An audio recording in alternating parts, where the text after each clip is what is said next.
वैसे कैसे कटी मरने के बाद पहली रात? अरे जमुना सच कहूं 20 साल के बाद तेरे जाने के बाद सच कहूं तो पहली बार सुकून से सोया हूँ। उसके बाद भी तो सारी जिम्मेदारी और रीति रिवाज मुझे ही निभाने पड़ेंगे ना। अरे तो आप फिक्र मत कीजिए, बाबूजी को दाद मैं दे दूंगा। नहीं छोटे नहीं, अरे समझने की कोशिश किया अगर मैं बड़ा हूँ ना, बाबूजी को दाद मैं दूंगा। भैया मैं भी तो वही कह रहा हूँ, मैं छोटा हूँ, मौका मुझे तो दाद मैं दूंगा। और छोटे तू समझा कर, बाबूजी को दाद मैं दूंगा। अरे आप भी तो समझा करो, दाद मैं दूंगा। मैंने बोला ना दाद मैं दूंगा। अरे आगे बोलने से क्या होता है, दाद मैं दूंगा, मैं दूंगा, मैं दूंगा। बाबूजी का सिर्फ आपके थे, मेरे नहीं थे, मेरे भी तो थे ना।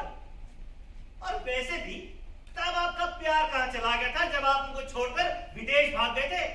वकील साहब ये 50 करोड़ मैं दूंगा, कागज मेरे नाम पे बनवाइए। अरे रुकिए वकील साहब, अरे मैं चला गया था तो तू कौन सा रुका था? तू भी तो भाग गया। वकील साहब कागज मेरे नाम पे बनेंगे।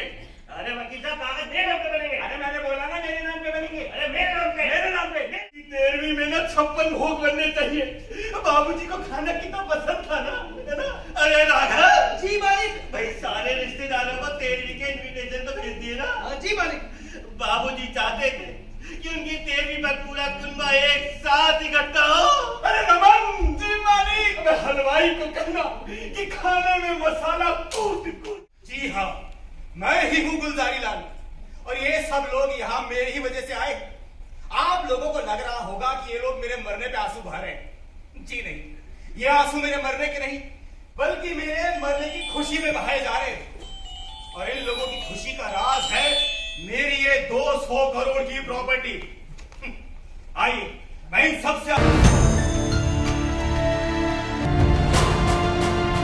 रमन मेरे लिए चाय लाना और सर अदरक उसमें कूट कूट के डालना। मैं कितना समझाता था बाबूजी अदरक ठीक नहीं होता, सेहत के लिए गर्म होता है, लेकिन मेरी सुनते ही कहाँ थे। अब देखो गरम पीते पीते हो गए ना ठंडे।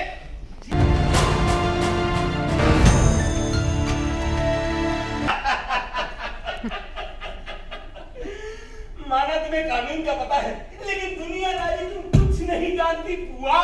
अरे प्रॉपर्टी के केस एक बार कोर्ट कचहरी पहुंच गए ना तो 25 से 30 सालों में भी नहीं सुलझते बुआ। और तुम्हारी उम्र ही कितनी बची है बुआ?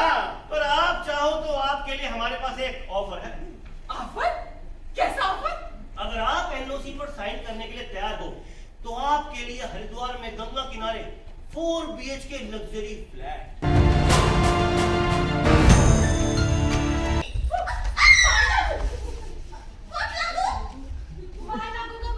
प्रणाम। Oh, प्रणाम प्रणाम ब्लडी फूल। भौजाई जी, ये ब्लडी फूल का मतलब क्या होता है? ब्लडी फूल मतलब सुंदर।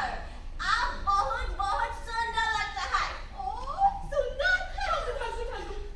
पता नहीं ये जीवन सुबह से कहाँ मर गई। हाँ भैया, बड़े भैया भी। No.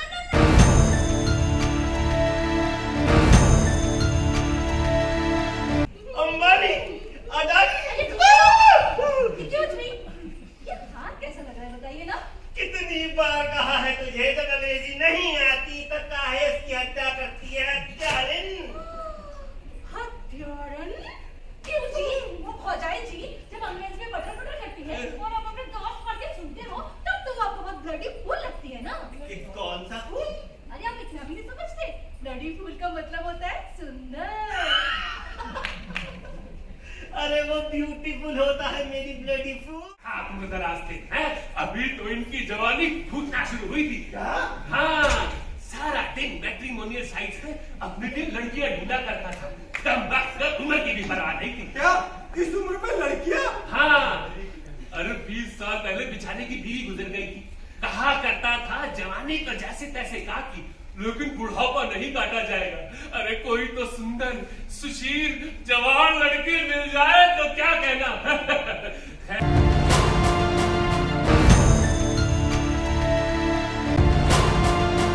बाबूजी से तुम्हारा क्या रिश्ता है? बोलो। अगर खून के रिश्ते ऐसे होते हैं ना तो शुक्र है कि हमारा बाबूजी से खून का रिश्ता नहीं था। वैसे तुम लोगों ने रंजीत मित्तल का नाम तो सुना ही होगा। अरे वो तो मित्तल फाइनेंस का मालिक है और उसको तो बिजनेसमैन ऑफ द ईयर का अवार्ड मिला है। अरे उसकी कंपनी के साथ तो हमारी कंपनी का भी टाई अप होने वाला है। जी हाँ, वो रंजीत मित्तल मैं ही हूँ। ओए होए, तू रंजीत मित्तल है, तो मैं टाटा बनाए हूँ। और मैं रानी अंबानी हूँ। अरे बस कर। अरे ओ राघव, कहाँ है? गाड़ी फालतू तो नहीं घुमा रहा है?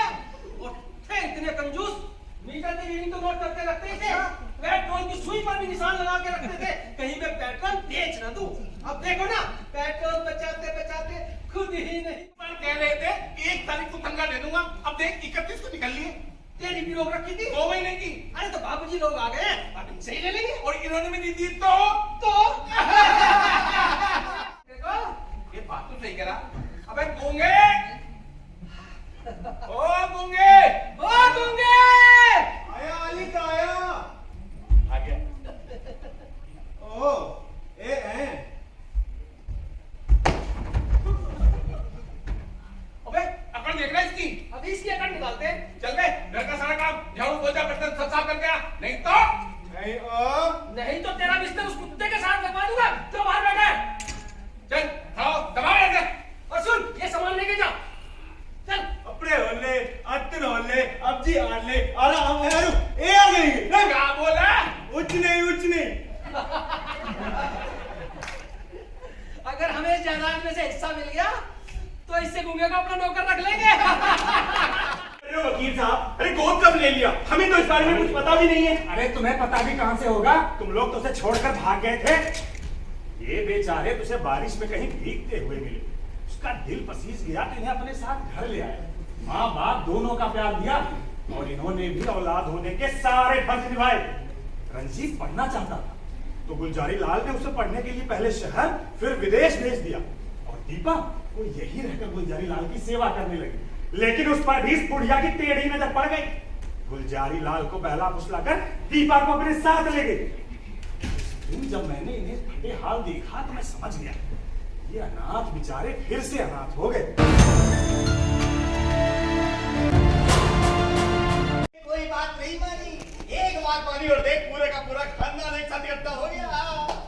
चल अब मेरी आत्मा को शांति मिल गई। कहाँ बात किया तूने अपना यमराज का भैंसा बुलाओ उसे, चलिए हम लोग चलते हैं। जी मैं ये कह रही थी कि बरसी तक रुक जाते हैं ना। अभी तो 13वीं तक भी नहीं रुक रही थी, अब बरसी तक रुक जाए। मान जाइए ना प्लीज, मान जाइए ना, मान जाइए ना, कह दीजिए ना कबूल है। इतने प्यार से कह रही है तो चल मुझे भी कबूल है।